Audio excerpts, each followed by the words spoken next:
Probably good. What's up, you guys? Sean Ross at Fightful.com here with, as we're sitting here, NWA World Women's Champion Allysin Kay, also known as Sienna. How you doing? I'm good. How are you? Not really known as Sienna anymore. I but know. It's okay. Well, Bloodsport used that as your... At first. They changed it. Did you tell them to? I did. Oh. I was like, hey, just so you guys know, that's going to go away. Do you own that? No, but I'm allowed to use it. However, so here's the thing. My Instagram and my Twitter are verified as @Sienna. Okay. And so if I change the handle, you lose it. I lose the verification, which at first I thought was maybe a big deal. Now I'm thinking not so much because it's confusing people. Yeah. And people just see my handle, so they're calling me Sienna. So I need to change that. Also, one-word handles are very sought after. I've learned. Okay. Because I get harassed by 12-year-old Siennas on the daily. Ooh. Via DM on Instagram. Is there another famous Sienna out there? Sienna Miller. Okay. I get tagged in a lot of her stuff too. A lot of people, really young and really old, don't fully understand how to tag people on Instagram. So I get tagged in pictures of 10-year-old Siennas, horses. That's a very popular horse name I've learned. And sometimes a minivan. Okay. So what made you decide to do that? Because if I remember correctly, Impact had a thing where they were like, okay, basically all of our IPs, we don't give a shit about them. Anybody can use whatever. And EC3 snatched his stuff up real quick. Yeah, a lot of people want to keep theirs when they've been that for a long time. Yeah. I was Sienna for a couple years, and to be perfectly honest, I've always hated that name. Okay. I didn't like it. I didn't want it at first. I tried to push for other names, and none of them stuck. I did not want a one-word name, and they were not having it at the time. And then, of course, shortly after, they're like, everyone can just be their indie name. And I'm like, are you kidding me? Yeah, I was very surprised when they did that because, I mean, they went to battle with, like, Matt Hardy and the Hardy Boys over that stuff. I think that's probably why after that, they're like, you know what, just... More bad will than anything good that could come to them. So you're going by Allysin Kay now, and Bloodsport does have it changed. I'm real excited for that because, quite frankly, we don't see a lot of that style in America out of women, and we're going to see that with you. Yes. And Bloodsport is, I mean... Fightful covers MMA, boxing, pro wrestling. That's kind of our wheelhouse. We love that type of thing. Killer Cross ran a very similar show a few weeks ago, Natural Born Killers. What are you looking to accomplish in that space? Are you looking to maybe do that type of style more? Oh, man. I tweeted earlier this year that I wanted to get booked for Bloodsport next year. I was thinking at, like, WrestleCon weekend. I didn't realize that they were even running again this year. And I said I wanted to get booked so I could, quote unquote, butterbean these hoes. Yeah. Where's that tweet? I should have that tweet up in the back. I think it's too late now. It's okay. And then it actually happened. So that gained a lot of traction. A lot of people were excited about that. I am absolutely interested in incorporating more of that into my style. I've been training and fighting in mixed martial arts for several years now. It was weird. It was a weird transition for me because I was already wrestling for years before I started training in MMA. Yeah. So I didn't want to suddenly change my character and, like, I'm an MMA fighter now. I'm going to wear a mouth guard to the ring. And I felt like that was kind of hokey because I've seen people do it, and I just feel like it doesn't, it's a good substitution if you have less of a personality. No offense. But I just feel like if you already have something going, why change it? But I would absolutely be interested in... I'm interested to see what we can do here. I think this is where I'm supposed to shove history down your throat. Yeah. We're making history. This is the first time a woman is booked on Bloodsport. So you mentioned Butterbean. You know that he beat like 3 or 4 pro wrestlers' asses. Like Sean O'Hare, the guy that played Carlito's second, he beat all their asses. Yeah. But he also got tapped out by like a 150-pound guy. Look, when it comes to stand-up, Butterbean had them hands, okay? That's true. So we'll just go with that. He makes ivory tusk razors now, like as a hobby. Really? I interviewed him a few years ago. Also, you're NWA World Women's Champion as we film this. Yes. And they have a different championship than the one that Jazz had kind of put out there. Yes. Okay, there's so many questions I have about this. First off, how did the NWA thing even come about? Like, how do they approach you and say, okay, we're ready to go with you?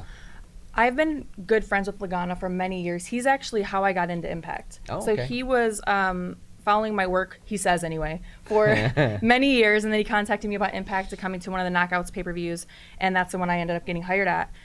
So when he kind of got involved in the NWA stuff, and I had no contract ties, he reached out, and that's kind of how it came about. The belt is very different. It's an older version of what it used to be. I want to say like the 2014 version or something. I wasn't a huge fan of the one Jazz had. I thought it was a little gaudy. Yeah, I don't like the giant belts. I'm just not a fan. I love the smaller, old school style belts. It does. It just looks different than everything else. Yeah. And I think that's kind of the appeal of the NWA Worlds, or the World's Championship too. But I mean, that one was more recognizable. When they made that move, was that something they told you, hey, we're going to go with a different belt too? That was actually a decision that was made at the Crockett Cup. Oh, so really? they had both of them. Yeah. There were a lot of rumors going around, and some people were like, oh, Jazz didn't return the belt or something like that, but that's not true. She did return it in time. We had the option of which one we liked better. I liked the smaller one. Billy liked the smaller one. And really, he's the one that made the decision. Yeah. But it was fortunate that was my pick as well.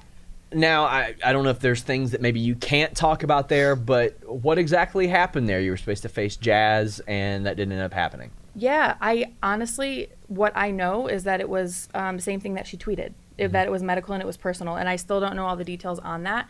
And I really hope that down the road we do get to have that rematch, because I was really, really looking forward to that singles match. She's booked as, like, again, this has been a bit newsworthy week, booked for an AEW Battle Royal. She gave me the headline, "I'm nobody to fuck with," one time. I was very happy with that. But NWA also announced that they have a series of tapings coming up soon. What can you tell me about that? You probably know more than I do at this point. Well, I feel like that's your job to get all the dirt. Dave told me to ask you. He told you to ask me? He told me to ask you and to tell me everything that you know. That's what he said. Okay. Let's see. What do I know? I know that it's starting in late September. Late September in Atlanta. / October 1st or something. Yeah. In Atlanta. That's about it. That's all the insider information I have. I'm very excited to be back in a studio. I like those settings. I'm excited to see how the women's division is developed from there. So when NWA has these TV tapings, we don't know where they're going to land yet. How will that affect your future bookings? Because, I mean, are you contracted to NWA, kind of like we hear that Eli Drake is, that Nick Aldis is? You kind of freelancing for them while at Champion? How does that work out? I'm working. How do I word this? I am working, obviously not exclusively with them, because I'm taking indie bookings too. Stuff. But yes, I am working with them. But Nick Aldis does indie dates too, but does it as NWA Champion. Is that something you're looking to do more? Is defend that championship? Maybe globally, like he is. Like, I think he's been overseas and done that. Yeah, absolutely. I do think that with the TV deal, I think a different arrangement is also going to come about, most likely. I just don't know exactly what that means yet. What do you think of the kind of severed ties with NWA and Ring of Honor? And honestly, I mean, I'm not trying to get you to crap on Ring of Honor or anything when I say this. It seems like there's some instability there. The things that I had heard was that they weren't as receptive to pitches from anybody, whether it be from people that were running the dojo or maybe NWA or anybody like that. And NWA has been proven that they can develop content and interesting content. They made me interested in a 52-year-old dude that I had never heard of besides Wikipedia. What do you think of that tie being severed? I am a little sad because it was fun in that locker room with those girls, especially the ones that are coming up now. Like, I got to see Angelina and Velvet after a long time.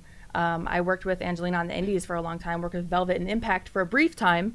Maria Manic was there, and so I got to see her a lot. I only did a couple of the ROH shows, so I didn't get a lot of those experiences to really know if it was a great thing or a bad thing or somewhere in the middle. So, I mean, NWA isn't the only person you're working for these days, and definitely isn't the only person you've ever worked for. You had WWE dates last year. You've been in and out of Impact. Oh, my God. Keep talking. Where does, like, your relationship stand with Impact Wrestling, with WWE, those places, and my head? I feel like I should have brought my championship with me. We were wondering if you were going to. We have a Fightful championship around here somewhere. Where is that bad boy? You can hold this one. You can hold this. Make a cameo. I thought maybe holding something in my lap would feel more natural. Look at that. Look at that. Thank you, Mysterious Arm. That there I don't you think go. made it on Definitely screen. not RJ City at all. We'd have to pay him for the cameo. Look at that. Look at that. A real champion, unlike Melissa, who, she'll love that. Melissa. Who's Melissa? My other producer who... Oh, the one over there? No. Oh, okay. Another producer who technically beat me up and won that championship. Oh, I see. So this is the closest I've ever really been to it, is my head being near that championship. Sorry, I didn't mean to distract you. You were saying something about WWE. What kind of feedback did you get out of the Mae Young Classic? My head would not fit in this. I just want to let you know. Is that because of the hair, or do you just got a big head? I have a giant head. A lot of hats don't fit me. Let's see. No, I'm not. This thing probably stinks. What? What's that supposed to mean? What's that supposed to mean? You know what? I like that it has a little top knot. Anyway, if we've learned anything out of this day in this set of interviews, is that if something stinks, you just wash it and you're good to go. That's it. Hopefully, well, wash it then. It's been. And maybe people will put it on. I never touched it before yesterday. I guarantee you, it doesn't smell.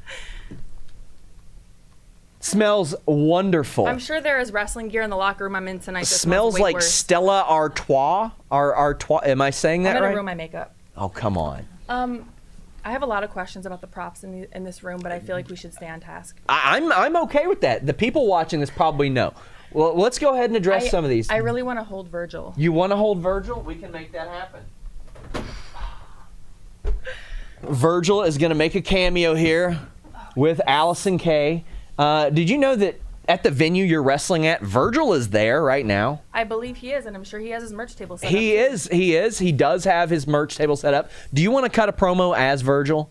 As Virgil? As Virgil. No, I don't want to do that. See, I think we could get him up here, but I know we would have to pay him. There's somebody who I won't name whose face that we covered up, and I'll show you the face without you saying anything, so you kind of know who. Oh, I already know who it is. Oh, okay. I can already tell who it is. Good. But for reasons, we covered that up. We have one that my boss will not say her name for legal reasons because quite honestly, they tried to sue us last year. Oh. But we have a John Cena mask over there. Maybe that's more your style. Are you allowed to say that name? We're allowed to say that name because Okay. he's not really a prop here. Oh, okay. I don't think he's going to sue us or anything. But feedback from the Mae Young Classic, what kind did you get from that? I got so much good feedback that I almost thought people were lying to me. Really? Because when something like that happens and you don't necessarily, everyone, goes into something like that thinking, okay, my ultimate goal is to get a contract or something like that. If that doesn't happen, you think well, I did something wrong. But nobody had anything bad to say. So it was weird. It was weird to get so much good feedback at the same time. A lot of people have told me that was their favorite match from the Classic, from the first round or from the whole thing.